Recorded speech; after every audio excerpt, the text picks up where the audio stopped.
எல்லாருக்கும் வணக்கம். வீடியோக்குள்ளே போகிறதுக்கு முன்னாடி நம்ம சேனலுக்கு யாரும் புதுசாக வந்துருந்தீங்கன்னா சேனலை சப்ஸ்கிரைப் பண்ணிடுங்க. அண்டு மறக்காமல் பெல் பட்டனையும் டச் பண்ணி விடுங்க. வீடியோவை ஸ்கிப் பண்ணாமல் பாருங்கள், அப்போ தான் நான் சொல்கிறது உங்களுக்கு புரியும். 3 தக்காளி 10 வெங்காயத்தை வச்சு அம்மியில் வச்சு நல்லா அரைச்சிக்கலாம். அம்மிலையும் அரைக்கலாம், மிக்சிலையும் அரைச்சிக்கலாம். அம்மியில் வச்சா டேஸ்ட் கொஞ்சம் நல்லா இருக்குன்றதால அம்மியில் அரைச்சிக்கலாம். அரைச்ச தக்காளி வெங்காயத்தை ஒரு கிண்ணத்தில் எடுத்து வச்சுக்கலாம். அப்புறம் 4 மஞ்சள் அம்மியில் வச்சு மெதுவாக தட்டி நல்லா அரைச்சிக்கலாம். அப்புறம் 15 பல்லு வெள்ளைப்பூடை எடுத்து மஞ்சளோடு சேர்த்து பேஸ்ட் மாதிரி நல்லா மசாலாவை நல்லா அரைச்சிக்கலாம்.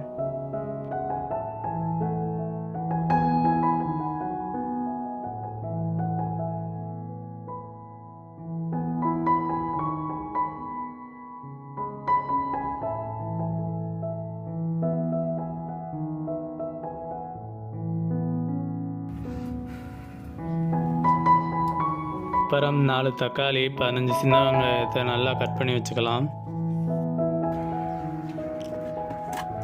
அப்புறம் சட்டியை அடுப்பில் வச்சு சட்டி காஞ்சதுக்கப்புறம் தேவையான அளவு நல்லெண்ணெய் ஊற்றிக்கலாம். எண்ணெய் காஞ்சதுக்கப்புறம் 1 டீஸ்பூன் கடுகு உளுந்து பருப்பு போட்டுக்கலாம். எண்ணெய் நல்லா காஞ்சிருக்கு, நல்லா புரியுது.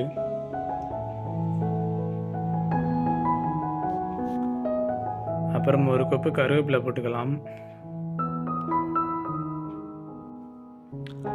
அப்புறம் 3 பச்சை மிளகாய் போட்டுக்கலாம்.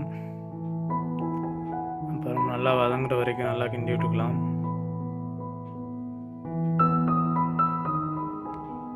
அப்புறம் கட் பண்ணி வச்சிருக்க வெங்காயத்தை எடுத்து போட்டுக்கலாம்.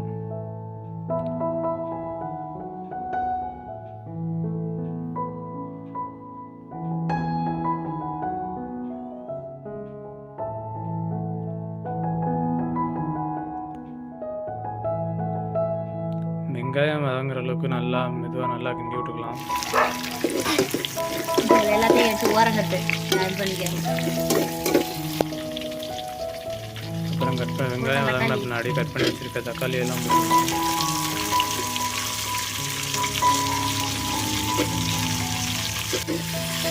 தக்காளியை போட்டு நல்லா தக்காளி வதங்குற வரைக்கும் நல்லா வதங்கினா தான் நல்லா இருக்கும். நல்லா கிண்டி விட்டுக்கலாம். அப்புறம் கறி மசாலா பட்டை 3 கறி மசாலா பட்டை எடுத்துக்கலாம். கறி மசாலா இலை, லவங்கம்பு, சோம்பு எல்லாத்தையும் தேவையான அளவு கொஞ்சம் கொஞ்சம் போட்டுக்கலாம்.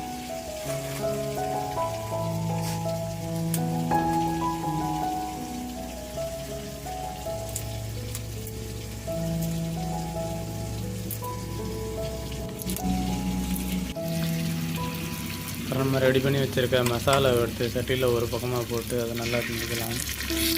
அது நல்லா வெந்ததுக்கப்புறம் வதக்கி வச்சுருக்க தக்காளி வெங்காயம் அதோட சேர்த்து நல்லா மிக்ஸ் பண்ணிக்கலாம்.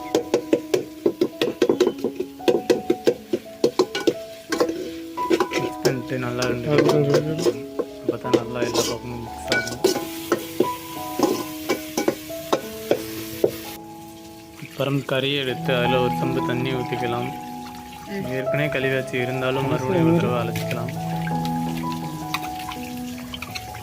அப்புறம் தண்ணியை எடுத்துட்டு கறியை சட்டியில் போட்டுக்கலாம்.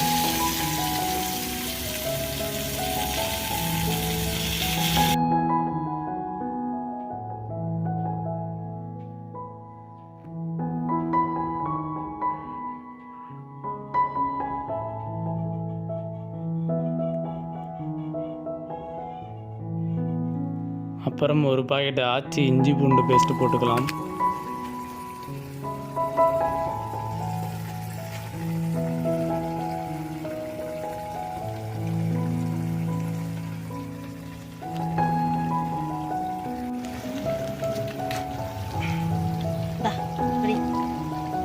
இஞ்சி பூண்டு பேஸ்ட்டு போட்டதுக்கப்புறம் கறியை நல்லா மசாலாவோட சேர்த்து நல்லா மிக்ஸ் பண்ணிக்கலாம்.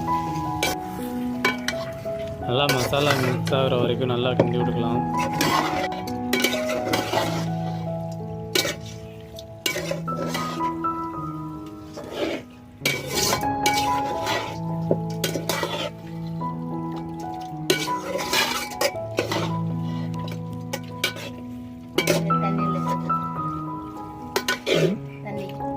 கறி நல்லா மசாலாவில் மிக்ஸ் ஆனதுக்கப்புறம் ஒரு சொம்பு தண்ணி ஊற்றிக்கலாம்.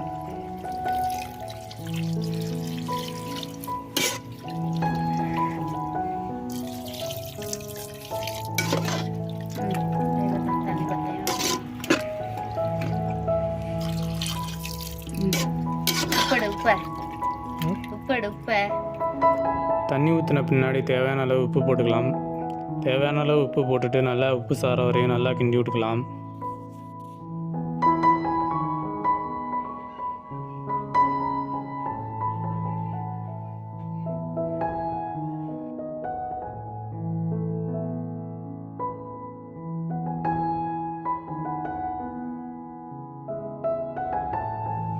ஒரு தட்டை வச்சு மூடி கறியை நல்லா வேக விட்டுக்கலாம். ஒரு 2 கொதி கொதிச்சதுக்கப்புறம் ஓப்பன் பண்ணி பார்த்தா நல்லா கொதிச்சு இருந்துச்சு.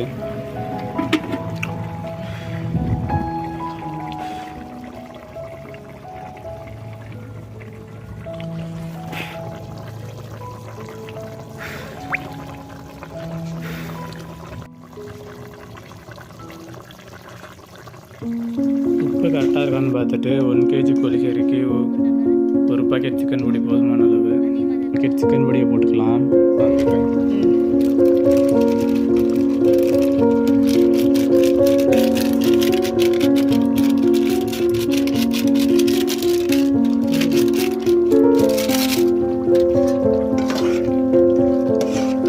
சிக்கன் பொடி போட்டதுக்கப்புறம் நல்லா கிண்டி விட்டுக்கலாம். எலுமிச்சை சாறு வரைக்கும் நல்லா சிக்கன் நல்லா கிண்டி விட்டுக்கலாம்.